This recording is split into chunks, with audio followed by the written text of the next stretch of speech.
আসসালামু আলাইকুম। ক্ষুদ্র খামারের পক্ষ থেকে আপনাদের সবাইকে জানাচ্ছি আন্তরিক অভিনন্দন, শুভেচ্ছা এবং সাদর সম্ভাষণ। ক্ষুদ্র খামারের এবারের প্রতিবেদনে আমরা চলে আসছি সাতক্ষীরার কালীগঞ্জ। এইখানে একটি ছোট্ট ছাগলের খামার তৈরি হয়েছে, রাফা ব্ল্যাক বেঙ্গল নামে পরিচিত, যেখানে শুধু ব্ল্যাক বেঙ্গল ছাগলকেই লালন পালন করা হয় এবং সম্পূর্ণ বাণিজ্যিকভাবে। এবং আজকে আমরা দেখব এই খামারটাকে কিভাবে পরিচালনা করা হয়। এই খামারটা যিনি পরিচালনা করেন তিনি একজন প্রশিক্ষিত এবং শিক্ষিত এলাকার পশু ডাক্তার।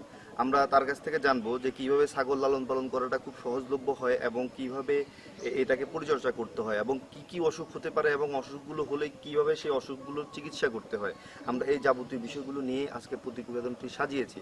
তো আশা করি আপনাদের সবার ভালো লাগবে এবং প্রতিবেদনটির শেষ পর্যন্ত আপনাদেরকে আমাদের সাথে পাবো এই আশা করে চলুন শুরু করি এবং কথা বলবো আজকে জাকির ভাইয়ের সাথে। ধন্যবাদ সবাই।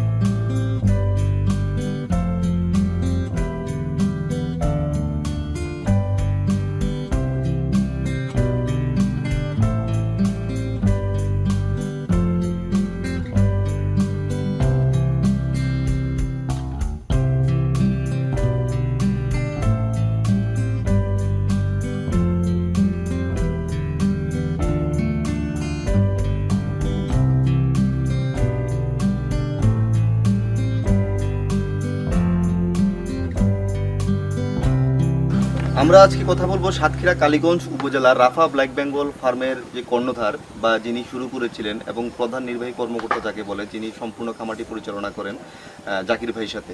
জাকির ভাই কেমন আছেন? আসসালামু আলাইকুম। ভালো আছেন? আপনি কেমন আছেন? জি আলহামদুলিল্লাহ ভালো আছি। আমি প্রথমে আপনাকে অভিনন্দন জানাই যে আপনি শুধু ঢাকা থেকে অনেক কষ্ট করে আমার এই একেবারে বাংলাদেশের দক্ষিণ পশ্চিম প্রান্তে একদম শেষ প্রান্তে বর্ডারে, এরপরে আর কোনো উপজেলা নেই, কোনো জেলা নেই, কোনো ইউনিয়নে নেই, একেবারে বর্ডার। এখান থেকে আপনার হাওড়া সাতরা 2 কিলোমিটার মাত্র। আপনাকে ধন্যবাদ। মানে এটার পর আর কোনো ইউনিয়নও নাই, কোনো হচ্ছে উপজেলাও নাই, আচ্ছা, একেবারে বর্ডার। আর এই পাশে হচ্ছে সুন্দরবন। আচ্ছা আচ্ছা, তাহলে আমি যে বিষয়টা নিয়ে আসলে কথা বলবো জাকির আপনার সাথে, সেটা হচ্ছে এই যে এই ব্ল্যাক বেঙ্গল খামারটা আপনি শুরু করলেন, এটা আসলে আপনি শুরু করার পিছনের গল্পটা কি, বা কি মনে করে আপনি হঠাৎ করে ছাগলের খামার করলেন? মানুষ তো মানে ডেয়ারি ফার্ম করে, ফ্যাটেনিং ফার্ম করে, তা আপনি ছাগলের ফার্মটা কেন করলেন? আসলে এটা অনেক বড় কাহিনী, তো আমি স্বপ্নমুক্ত বলি। আমি দীর্ঘদিন প্রায় 10 বছর কালীগঞ্জ উপজেলার কৃত্রিম প্রজনন টেকনিশিয়ান, ধলবেড়া ইউনিয়নের। তা এই পেশায় কাজ করি। তো এখান থেকে দেখা গেছে যে ছাগলে কেন আসলাম, আমি আগে বলছি যে আমাদের বর্ডারটা খুব নিকটে। তা আমরা যদি ফ্যাটেনিং করি, গরু মোটাতাজা করি, তাহলে ওই সময়টায় দেখা যায় ইন্ডিয়ান গরু কিছু আসতেছে।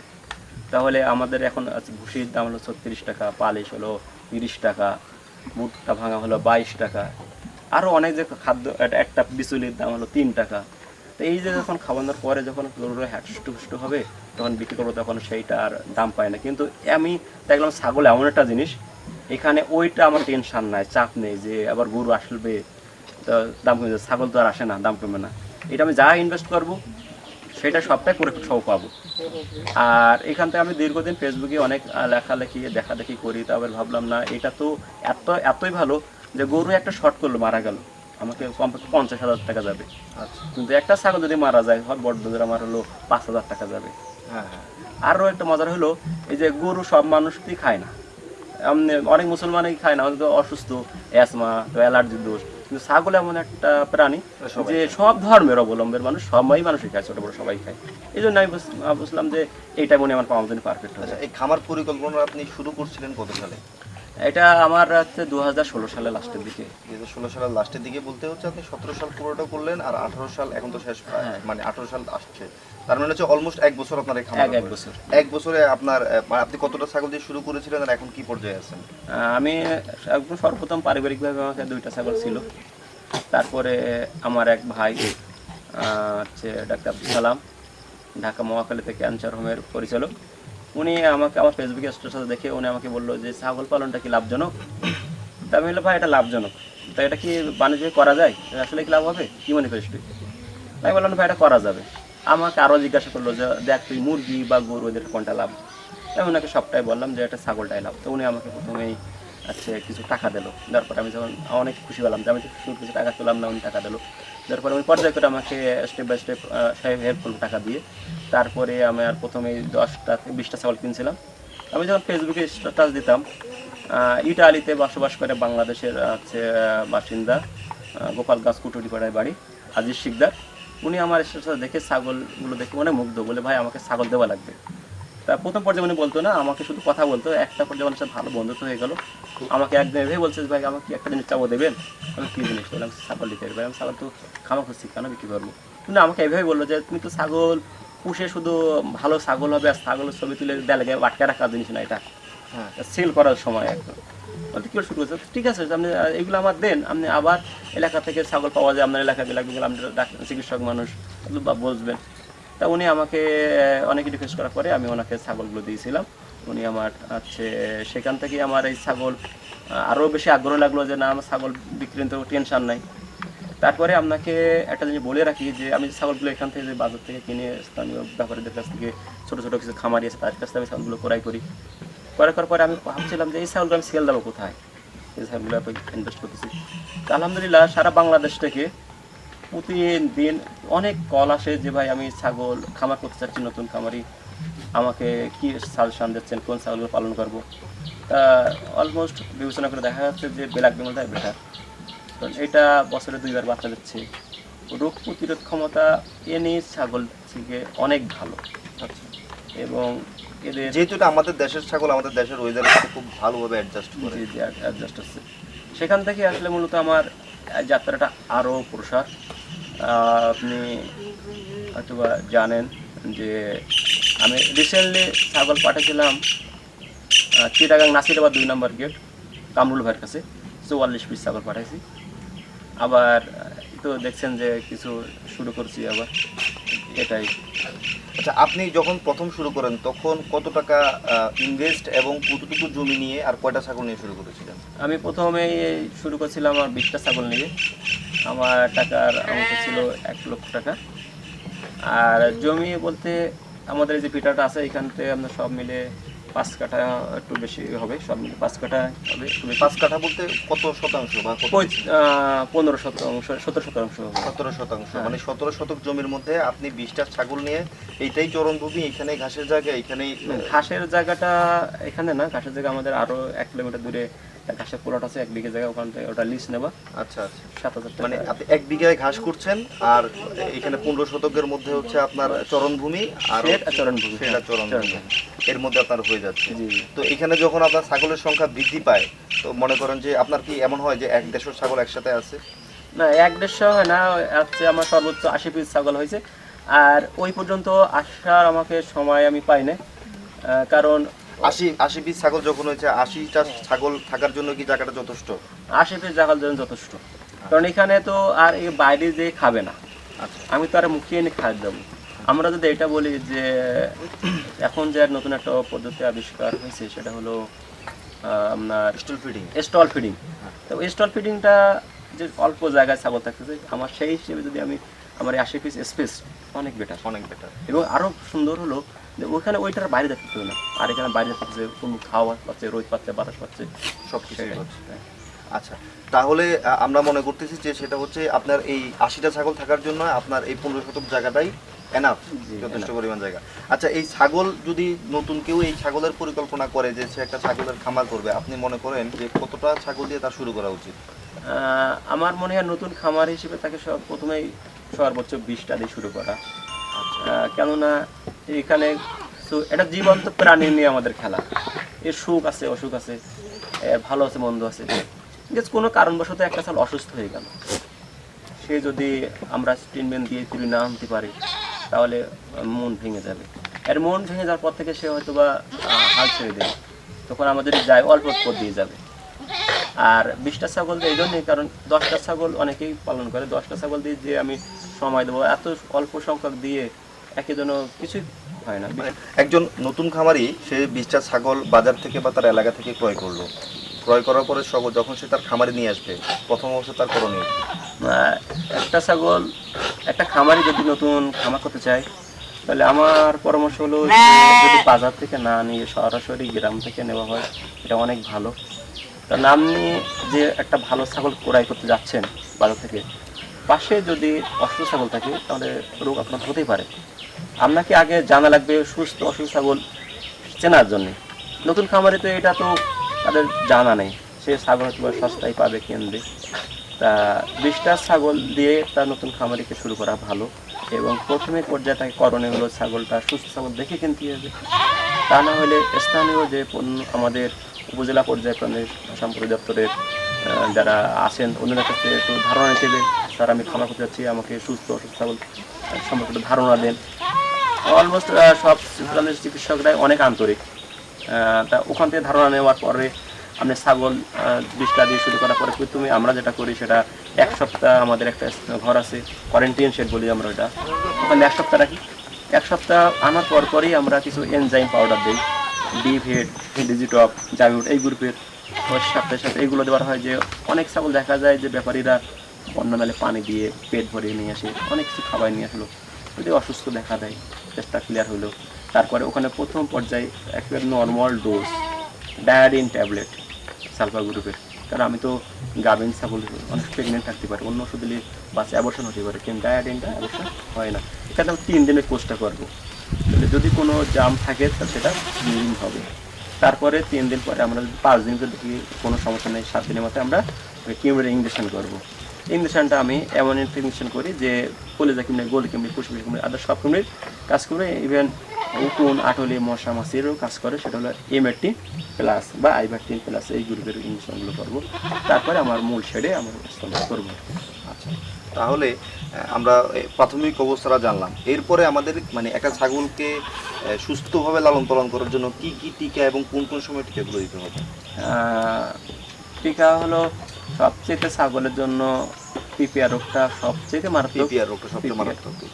তো একটা ফার্মের যদি একটা ছাগলকে পিপিআর লাগে, সে ফার্মে যদি 100 ছাগলও থাকে, ওই একটা ছাগলের যথেষ্ট পুরো ছাগল বেশটাকে, মানে 100 ছাগলের মৃত্যুর কারণে একটা ছাগল হতে পারে। তা প্রথম সব খামারিদের জন্য উচিত হবে যে ছাগল ক্রয় করার পরে 7 দিন পরে যে ভ্যাকসিনটা, সেটা হলো পিপিআর ভ্যাকসিন দেওয়া। একটা ভ্যাকসিনের পর থেকে পরবর্তী ভ্যাকসিন আমরা 21 থেকে 25 দিনের পরে করি। আর আমরা 3টে ভ্যাকসিন দিই, একটা হলো পিপিআর, একটা হলো এফএমডি বা খুরা রোগ, আর একটা হলো আপনার হলো বোট পক্স। এই শীতের মৌসুমে আগেই আমরা বোট পক্সটা দিয়ে দেবো, বর্ষার মৌসুমের আগেই আমরা খুরা রোগটা দিয়ে দেবো, আর পিপিআরটা যে কোনো সময় হতে পারে, যে কোনো সময় আমরা যখন ছাগল নিয়ে আসবো সেই সময় দিয়ে দেবো। আচ্ছা, একটা ছাগল লালন পালনের জন্য একটা ছাগলের পিছনে প্রতিদিন কত টাকা খরচ হয়? আমরা যে একটা খরচ করি দানাদার খাদ্য, এগুলো শুধু দানাদার খাদ্যই আমরা 10 থেকে 12 টাকা খরচ করি। আপনার সকাল থেকে একবার মানে একটা ছাগল সকালবেলা ঘুম থেকে উঠার পর থেকে একবার রাতে ঘুমাতে যাওয়ার আগ পর্যন্ত সম্পূর্ণ দিনের এই ছাগলের শিডিউলটা কি, আপনি কি কি করেন ছাগল? হ্যাঁ, আমি প্রথমে ছাগলগুলো আমার ওই যে যেখানে বেডরুম যদি বলি, ওখান থেকে আমরা যখন মানে ছাগল যেখানে রাত্রি যাপন করে, হ্যাঁ ওইখান থেকে আমার যে জেনারেল সেট আছে এইখানে নিয়ে আসি, এইখানে কিছুক্ষণ আমরা রাখি। রাখার পরে এটা কয়টায়? সকাল হচ্ছে 6টা, 6:30টার দিকে, 6টা, 6:30। সেটা নির্ভর করে আমাদের ওই আবহাওয়ার পরে। যদি শীতের আবহাওয়া আর দেরি করবো, গরম হলে আর একটু আগে আসবো। তা ওখানে নিয়ে আসার পরে এখানে ছাগলগুলো ওর যে বাইরের যে জেনারেল শেডটা পরিষ্কার করার পরে আমি আমাদের যে বিচুলি এসে দেখেছেন, ওই যে বিচুলি কুচিয়ে ওগুলো পানি দিয়ে এখানে রাখি ভিজাইয়ে, তারপরে কুড়ো, পালিশ, চিটাগুড়, ভুসি, তারপরে আমরা ভুট্টা ভাঙা, এগুলো মিক্সার করে আমি এখানে গামলায় দেবো। সকালে এটা মনে করেন আমি 8টা-9টার মধ্যে আমার ব্রেকফাস্ট এটা শুরু হবে। এখান থেকে আমি সর্বোচ্চ এখানে 1 ঘন্টা আমার এখানে সময় লাগবে, এখানে সময় দেবো। তারপরে আমি দুপুরের সময় আমি ওদেরকে হালকা নাস্তার মতন সেটা আগে পানি দেব, কারণ ছাগলকেও কিছু ওষুধ খাওয়ানো লাগে। মানে আমার এখানে সব তো ছাগি। আচ্ছা, এদেরকে প্রজনন ক্ষমতা বৃদ্ধির জন্য একটু মাছ ছাগল থাকে, আর ঘাস তো একটু কম দেই, কমই পাওয়া যায়, এই জন্য কিছু ওষুধ দিই। ঘাসের বিকল্প যে কিছু খাদ্য হিসেবে রাখি, যেগুলো গমের ভুসি বা কাঁচা ঘাসটা রাখতে পারতেন, এই জন্য ক্যালসিয়ামটা বেশি দিই। ওই সময় পানির সাথে আমরা কিছু ওষুধ খাওয়াই, পুরো পালিশ ভুষির সাথে একটু মিষ্টি দিই, ওষুধ খাওয়াই। তারপরে দুপুরে গোসলের আগে আমি ওদেরকে আবার গোসল কি প্রতিদিন করান? না, গোসল আমি সপ্তাহে তো একদিন, গরমের সময় হলে 2 দিন। দুপুরে আমরা আবার এই যে খাদ্যটা সকালে যেটা দিলাম, এই খাদ্যটা এই সময় অতিরিক্ত এক খাদ্য যোগ করি, এটা হলো খুদ সেদ্ধটা যাও ওটা যে মিষ্টি দিয়ে একটু ওষুধ দিয়ে পানি খাওয়াই, ওই সময়টা প্রচুর পানি খাওয়াই, দুপুরে পানি খাওয়া লাগে, তার পানি খাওয়াই। ওই পানি খাওয়ার পরে ওখান থেকে আমরা আবার খাদ্যটা তোমার রেডি করে দেবো, আধা ঘন্টা সময় লাগবে, ওই সময় খাদ্য দেবো, দেওয়ার পরে আমিও গোসল করবো, খাদ্যটা কমপ্লিট শেষ। এবার আবার দেবো আমি বিকালে 4টার দিকে আবার একটু খাদ্য দেবো, খাদ্য দেওয়ার পরে যখন উঠাবো সন্ধ্যার সময়, ওখানে আমি তখন ফ্রেশ পানি দেবো, একটা শুধু ফ্রেশ পানির সাথে কিছু পালিশ, রাইস পালিশ, গমের ভুসি, একটু মিষ্টি দিয়ে ছড়াই দেবো। রাত্রে তো ওখানে আমি খাদ্য না, পানি খাওয়া দিই, ও তো বলতে পারবে না যে আমার পানি খাওয়া লেগেছে, পানিও নাই সেখানে, পানি খাওয়াই দেবো। তারপরে আমি ওখানে সন্ধ্যার আগেই মাগরিবের আগেই উঠে দেবো, আমার নামাজও তো সমস্যা না হয়। আচ্ছা, তাহলে এতগুলো জাত ছাগলের, যেমন যমুনাপাড়ি আছে, তোতাপাড়ি আছে, সিরোহী আছে, বিটল আছে, উন্নত জাতের অনেক জাতের ছাগল আছে, এই জাতের ছাগলগুলোকে লালন পালন না করে আপনার এই ব্ল্যাক বেঙ্গল নিয়ে খামার করার প্ল্যান কেন মাথায় আসলো? আলহামদুলিল্লাহ, খুবই একটা সুন্দর আপনি প্রশ্ন করলেন। আমি ওই ছাগলকে খারাপ বলবো না, ওটা ছাগল, এটা ওটা ছাগল। আমি যদি কোনো খামারি কাছ থেকে ছাগল ক্রয় করে করতে চাই, তখন আমি দেখবো যে আমি যদি না ঠকি, আমি ব্ল্যাক বেঙ্গল এই জন্যই পুষেছি যে আমি একটা মানুষকে ছাগলটা বিক্রি করবো, তা বাজার দাম হলো 700 টাকা কেজি। আমি যে প্রাইসটা রাখি এখানে, ওটা যদি জবাই করেও দেই, তাহলে ওই মানুষটা দেখে 700 টাকা হয়তো বা 800 টাকা, তাও যাবে না, সে দামে মাংস কিনতেছে। কিন্তু আপনি যে নামগুলো বললেন, ওই ছাগল যদি কিনি, তাহলে দেখা যাবে ওর যে মাংস আছে 2000 টাকা যদি কেজি দামেও নেই, 2000 টাকা কেজি দামে নেই, তাহলে তাও ওই ছাগলের দাম উঠবে না। আর কখনো আমি এমন ছাগল পালন করব যে যদি আমি জবাই করে বিক্রি করি, তবু আমি যে দামে কিনছিলাম সেই দামটা উঠবে, মানে ক্রেতা বা খামারি কেউ লস থাকবে না। কিন্তু ওই ছাগলগুলো তো আর মাংস যদি আমি জবাই করে বলি যে এটা বিটলের মাংস, আপনাকে 1000 টাকা দেওয়া লাগবে, আমার মনে হয় না যে আপনি 1 কেজি বিক্রি করতে পারবেন। টেস্টের দিক থেকে আসলে কোনটা ভালো? টেস্টের দিক দিয়ে যদি বলে, আপনি খুশি হবেন যে আমি এমন একটা ছাগলকে লালন পালন করি, সারা বিশ্বের স্বীকৃতি ব্ল্যাক বেঙ্গল। আর আচ্ছা, বিশ্ব স্বীকৃতি পাতে হলে অনেক সময়, টাকা পয়সা খরচ করে পড়ানো লাগে। কিন্তু আমরা বাংলাদেশের মানুষ যারা, আমি একটা খামারি, আমরা এমন একটা জাত আমি পালন করছি যারা বিশ্ব স্বীকৃতি।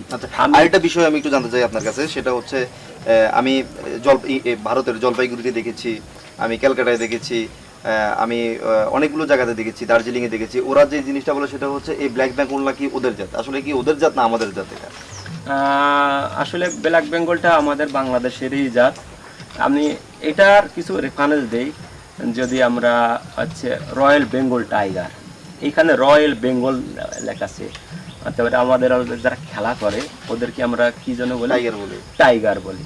তারপরে আমাদের যে ওই যে চিংড়ি মাছ হলো গোল্ডেন ফিশ। তা আমাদের এই ব্ল্যাক আর এই বেঙ্গল আর বাংলাদেশ, এর ভিতরে একটা শব্দ যেন মিলিত আছে।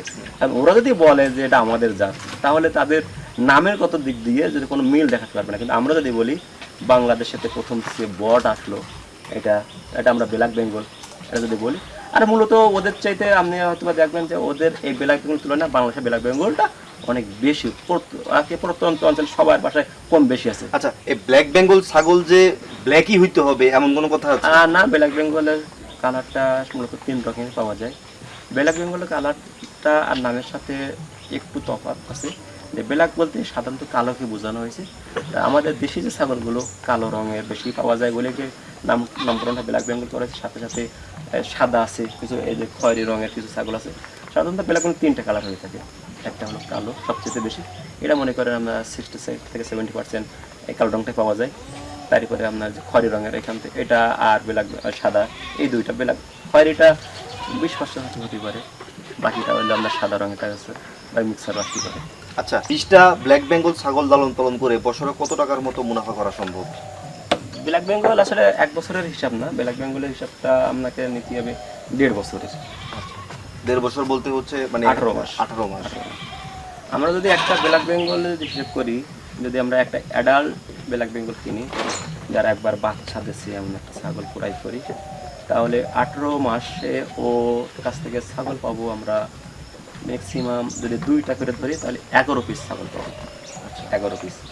তো একটা ব্ল্যাক বেঙ্গল যদি আমরা কিনি, আমি যে রেটে বিক্রি করি সেই রেটে বলা ভালো, 5,000 টাকা বিক্রি করি।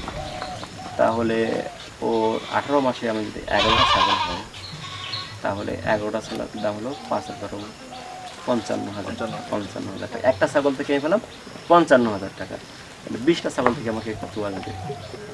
আর খরচের দিক দিয়ে আমি আপনাকে আগেই বলেছি, যেটা হলো একটা দানাদার খাদ্য আমাকে 10 থেকে 12 টাকা পড়বে।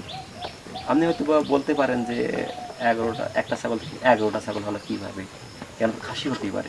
হ্যাঁ, খাসি হতে পারে। ওই ছাগলটা আমরা দেখি ওখানে 2টা বাচ্চা দিয়েছে দ্বিতীয়বারে।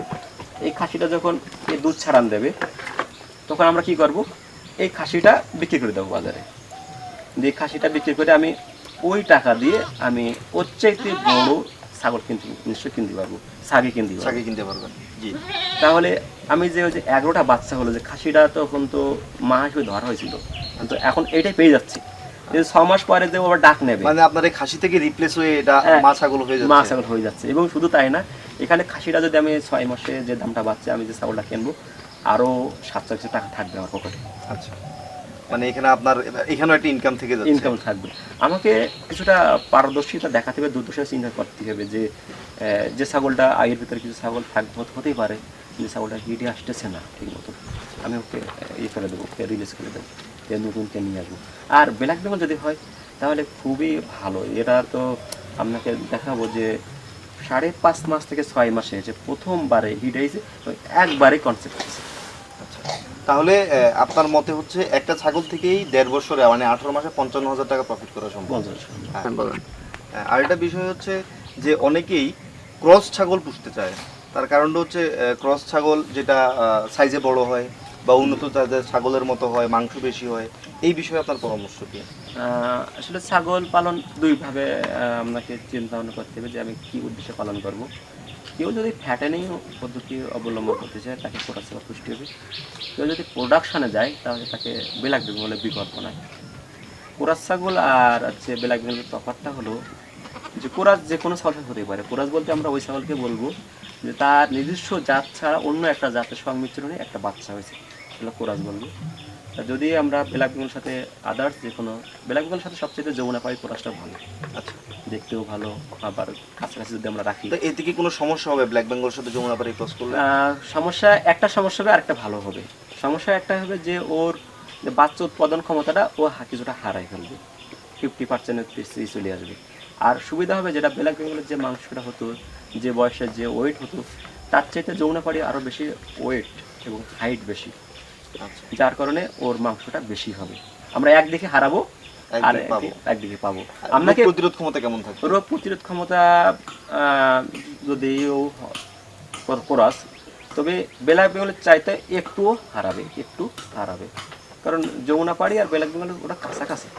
আচ্ছা, আরেকটা বিষয় হচ্ছে দর্শক, আমরা যখন এই খামারটা ভিজিট করতে আসব তখন আমাদের ফোরামে বলেছিলাম যে আমরা যাচ্ছি রাফা ব্ল্যাক বেঙ্গল ফার্মে, সেখানে জাকির ভাইয়ের সাথে কথা বলবো, যাদের কারো যদি কোনো প্রশ্ন থাকে প্রশ্ন করার জন্য।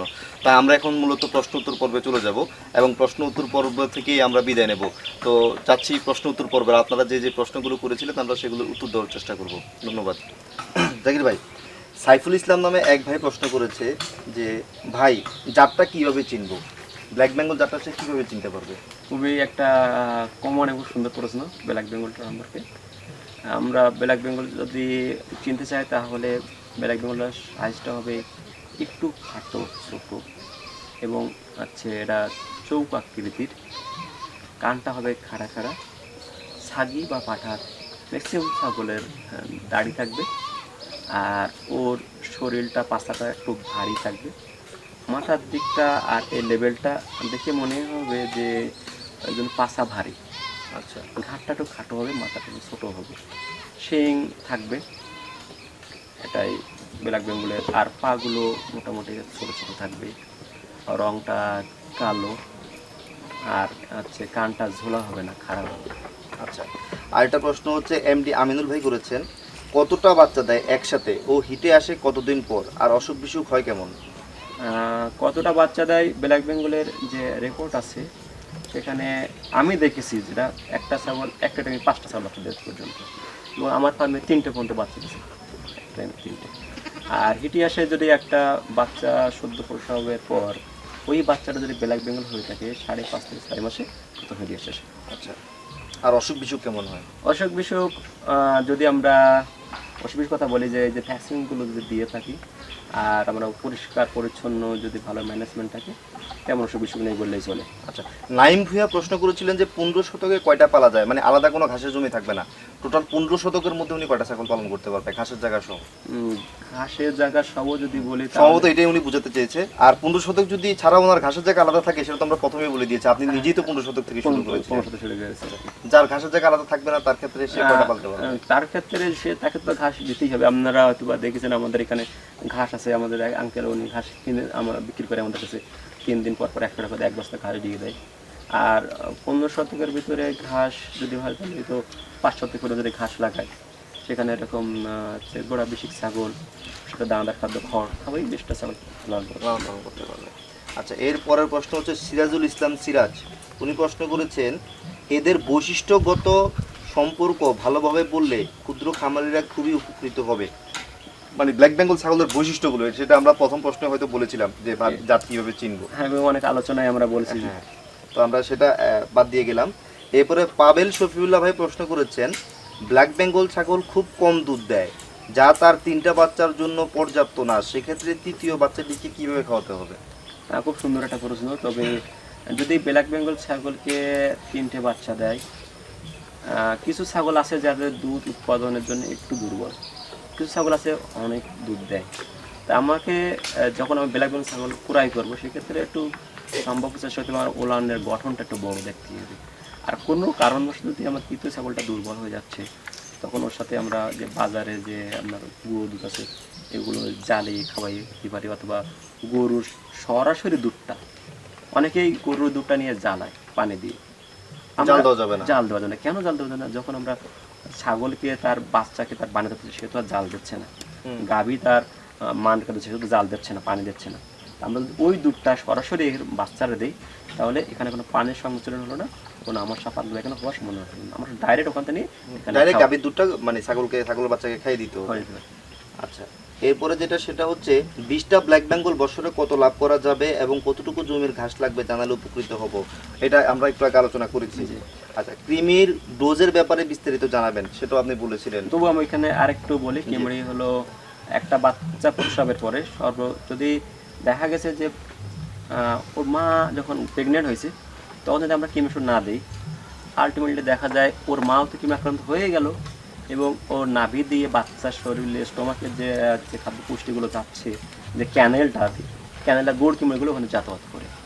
যখন ডেলিভারি হয়ে গেল, কাপ হয়ে গেল, তখন বাচ্চার ভিতরে যে কৃমি হয়ে গেল, ও বংশ বিস্তার শুরু করে গেল। তা আমরা প্রথমেই 1 মাস বয়সে একটা লো ডোজের কৃমি ওষুধ খাওয়াবো। সেটা হতে পারে যে হিউম্যানের যে কিছু কৃমির সিরাপ পাওয়া যায় বাচ্চাদের খাওয়ায়, ওটা 1 ml। আর ওই ডোজটা দেওয়ার আগে 25 দিন ডেলিভারির বয়স হলে বা 15-20 দিন ওর মাকে একটা ডোজ দেবো। ওকে মাকে ডোজ দিলে কী হবে, কিছু কৃমির ওষুধের অ্যাকশনটা দুধের মাধ্যমে বাচ্চাটা চলে যাবে। আচ্ছা, ওখান থেকে কিছুটা প্রমোশন হবে, তারপরে আমরা ওর মা পরে সপ্তাহখান পরে বাচ্চারা ফ্লোর ডোজ দেবো। তারপরে প্রথম আবার 15 দিন পর দেবো, বুস্টার ডোজে 15 দিন পরে দেবো। তারপরে আপনি 1 মাস বা 3 মাস পর 2 মাস পর আমরা ডোজটা দেবো। আর কৃমির ডোজটা নির্ভর করবে আমি দানাদার খাদ্য খাওয়াচ্ছি কিনা, বা আমার ছাগল বিলি ঘাস খাচ্ছে কিনা, বা নিচু জায়গার ঘাস খাচ্ছে কিনা। আপনাকে এটা বলে রাখি যে নিচু জায়গা যদি ঘাস খায়, তাহলে ওই ছাগলগুলোর কলিজা কৃমি আক্রান্ত বেশি হয়, তখন আমাকে ডোজটা একটু বেশি দেওয়া লাগে। আর ছাগলের কৃমির ব্যাপারটাকে ওটা অনেক ইম্পর্টেন্ট জিনিস।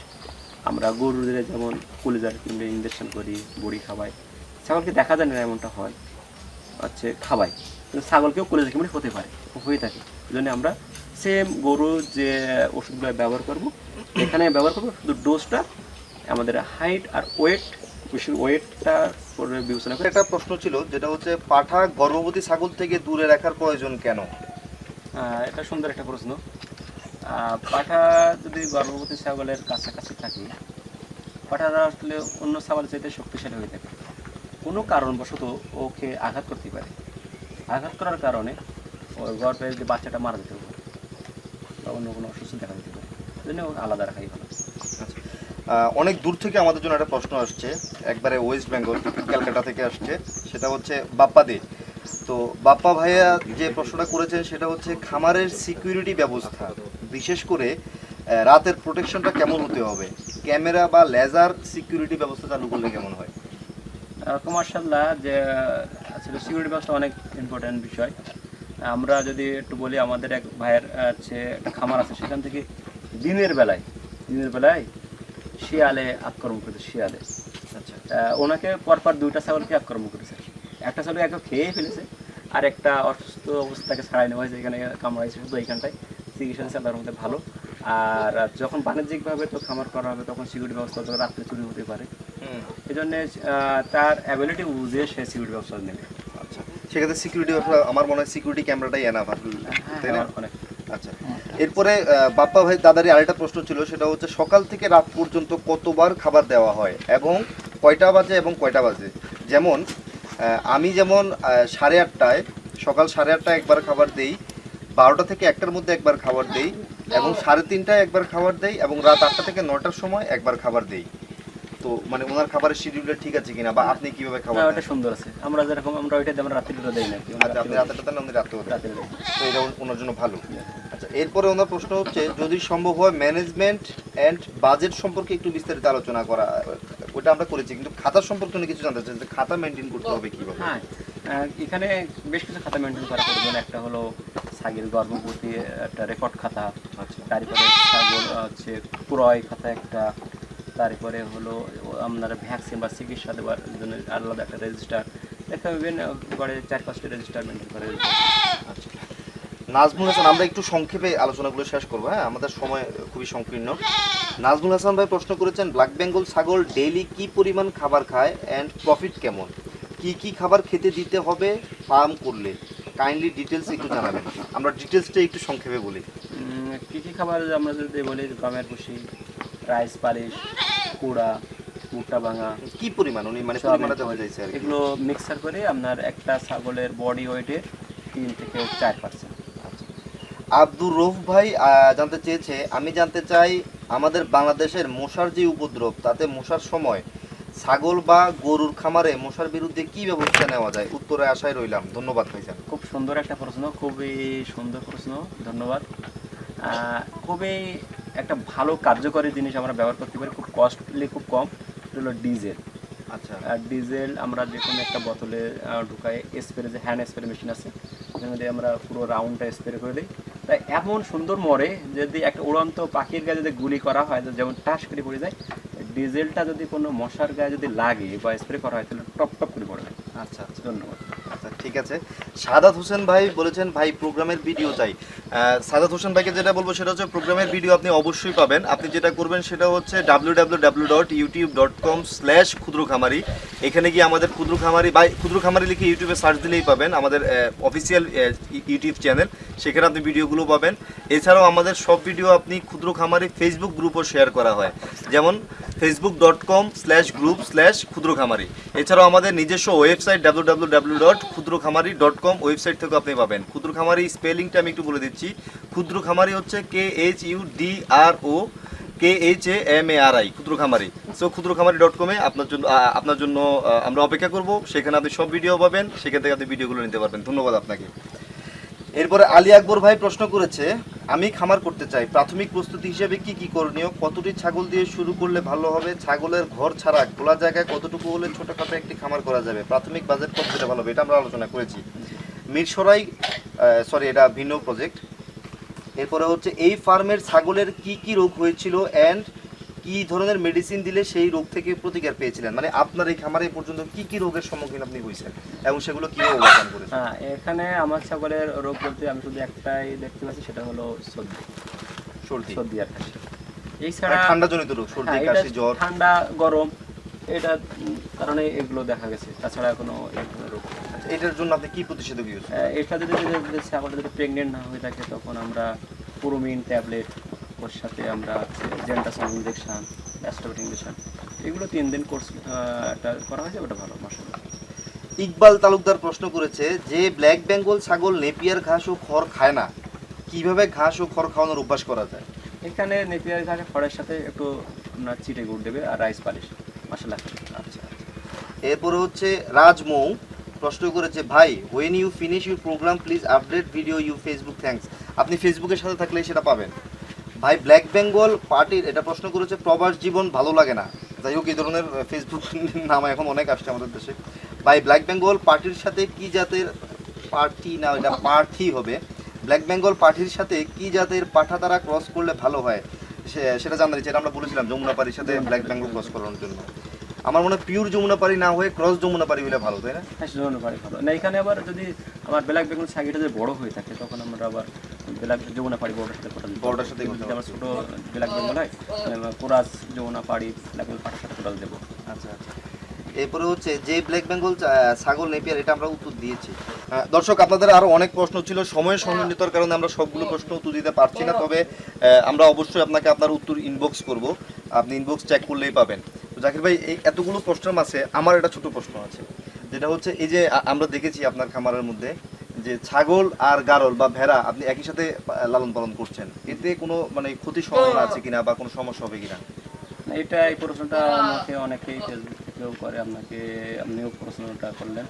তাহলে আমি যেটা দেখছি যে ছাগল আর ভেড়া আমার কাছে গাঢ়, এটা একসাথে রাখছি, কোনো সমস্যা নেই।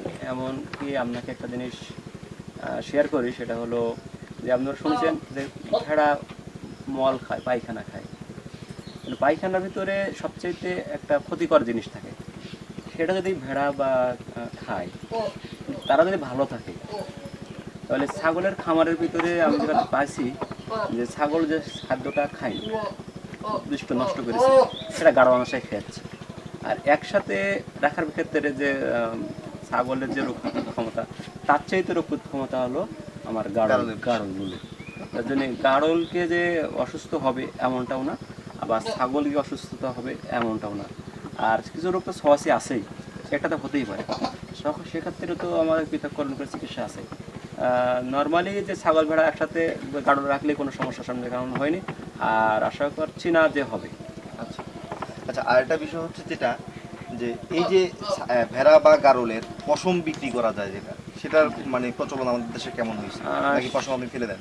না, এটা আমাদের ওই প্রচলনটা আমাদের এই মফস্বলে এটা নাই, আমরা ওটা কেটে ওটা ফেলেই দিই। আচ্ছা, আমরা আলোচনার শেষ পর্যায়ে সর্বশেষে আমি যেটা আপনার কাছে জানতে চাইবো সেটা হচ্ছে আপনার খামার জীবন অলরেডি 1 বছর অতিক্রম করেছেন আপনি, এবং আপনি সফলতার মুখ দেখেছেন। এই পর্যন্ত আপনি কত টাকার ছাগল বিক্রি করেছেন, আর আপনাকে দেখে আপনার এলাকার এখন বর্তমান পরিস্থিতি কি, বা আপনার এলাকার যুবক সমাজ বা বেকার সমাজ যেটা, তারা কি এই প্রফেশনের দিকে আসতে চাচ্ছে বা কেউ এসেছে, বা আপনি তাদের সাথে কি ধরনের বিহেভিয়ার বা সহযোগিতা করে থাকেন, এই বিষয়টি একটু আলোচনা করতে। সবার আগে আপনার ফাইন্যান্সিয়াল বিষয়টা বলেন, যে আপনি এই পর্যন্ত কি পরিমাণ রিটার্ন ফাইন্যান্সিয়াল সাপোর্ট পেয়েছেন। খুবই সুন্দর একটা প্রশ্ন, আপনাকে অভিনন্দন জানাই আমার ফার্ম পক্ষ থেকে।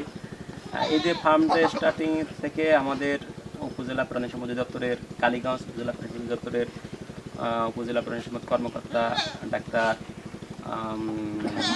মনোজিৎ মণ্ডল, তারপরে ডাক্তার প্রকাশ বিশ্বাস, আমি যখন স্টার্টিংয়ে খামার করতে যাচ্ছিলাম উনি আমাকে খুবই আগ্রহ দেখাচ্ছিল যে একটা ফার্ম করো। সাথে সাথে আমাদের যারা কৃত্রিম প্রজনন টেকনিশিয়ান আছে আমাদের উপজেলায়, আমাদের তার ভিতরে আছে আমাদের ইমরান হোসেন দক্ষিণ শ্রীপুর, তারপরে আবুল কাশেম, ওনারা আমাকে আরও আগ্রহ দেখানো।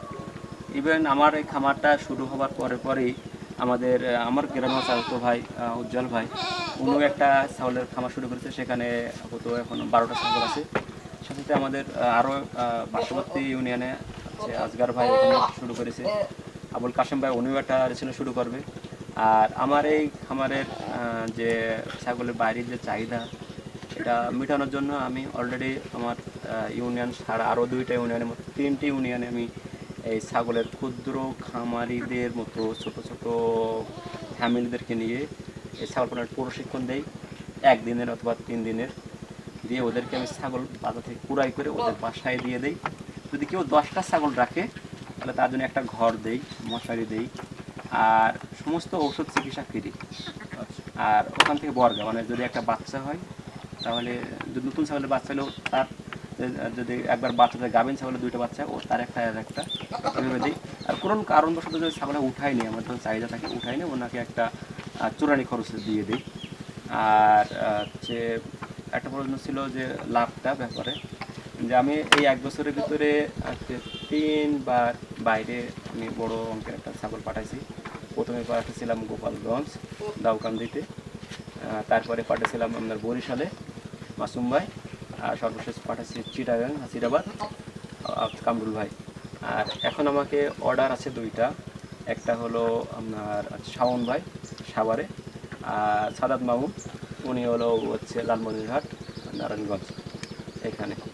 তা লাভ হলো যে লাভটা এমন যে ছাগল ক্রয় আর হচ্ছে লেবার কষ্ট দিয়ে আমার কাছে এমন লাগে যে আপনি হয়তো বা শুধু শুনছেন দেখছেন যে আমরা এই বেকার, আমাদের মধ্যে অনেক বেকারত্ব শিক্ষিত বেকার, তারা অন্য চাকরির জন্য দ্বারস্থ হয়। আজকে আমি নিজেই চাকরি করি না, কারোর বেতনের হাত পাতি না।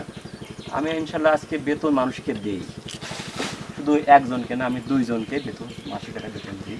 একটা মহিলা আছে আর পার্ট টাইম একটা পুরুষ লোক আসে, সে আমাদেরকে দেয়। সব মিলে আমার 1 বছরে যদি আমি লাভের অঙ্কটা বলি, 1 বছরের লাভের অঙ্কটা বলি আছে 1,20,000 থেকে 1 লাখ টাকা পর্যন্ত আমি লাভে আছি।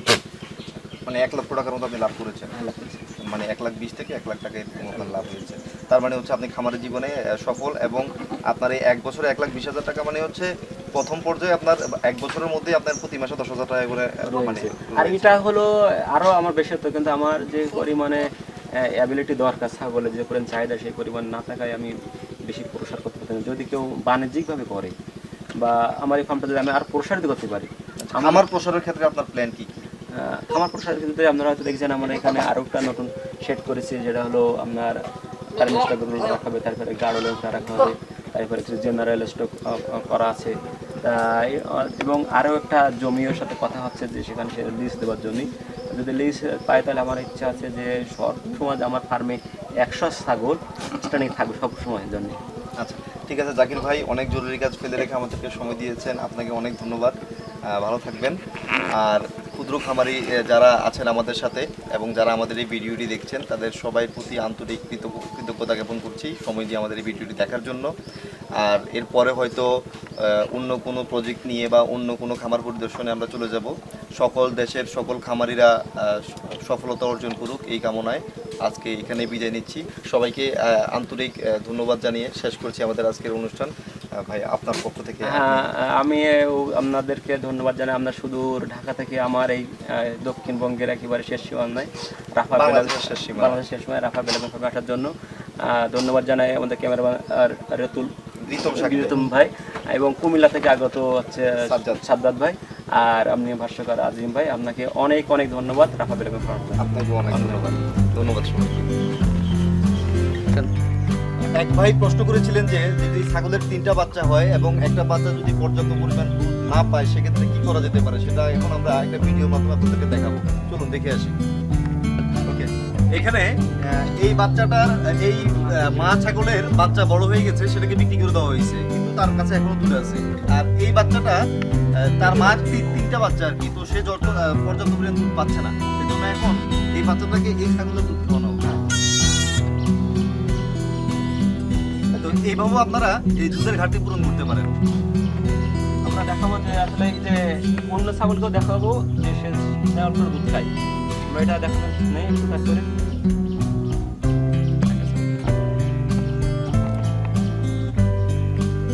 আরেকটি মা ছাগলের দুধ খাচ্ছে ওই বাচ্চাটা। এটা আসলে কারণ হচ্ছে অনেকে আবার ভাবতে পারেন যে এর আগে যে মা ছাগলের দুধ খাচ্ছিল সেটা ওরই বাচ্চা, সেজন্য আরেকটা ছাগলকে আপনারা দেখাই দিলাম আর কি।